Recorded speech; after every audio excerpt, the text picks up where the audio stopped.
আচ্ছা, আপনারা জানেন যে ভবানীপুর কেন্দ্রে শুভেন্দু অধিকারী এবং মমতা ব্যানার্জি দাঁড়িয়েছিলেন।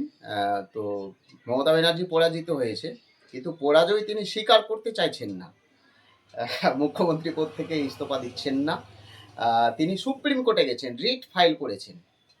মানু সিংভি এবং কপিল সিব্বল রয়েছে সুপ্রিম কোর্টে, তার আইনজীবী। সেখানে উল্লেখ রয়েছে, অর্থাৎ উল্লেখ্য বিষয়, অর্থাৎ রিট মামলায় কী কী বিষয় রয়েছে আমি আপনাদের সামনে তুলে ধরি। যদি সময় থাকে তাহলে ভিডিওটি দেখবেন, মেন স্ট্রিম মিডিয়ায় পাবেন না। বিষয়টি হচ্ছে ওনাদের দাবি, মুখ্যমন্ত্রীর দাবি যে আমি হারেনি, আমাকে হারানো হয়েছে।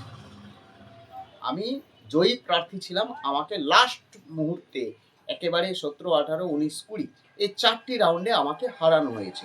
এবং যে সময় আমাকে হারানো হয়েছে সেই সময় টোটালি সিসিটিভি ফুটেজ বন্ধ করা হয়েছে, ইভিএম পরিবর্তন করা হয়েছে এবং অনেক ঘটনা রয়েছে যেটা কপিল সিব্বল, মানু সিংভি সেখানে উল্লেখ করেছেন। এবং সেটাই উল্লেখের বিষয়, আপনারা দেখে নেবেন সুপ্রিম কোর্টে যে আগামীকালকে বা দুদিনের মধ্যে একটা নতুন খেলা হচ্ছে আমাদের রাজ্যে।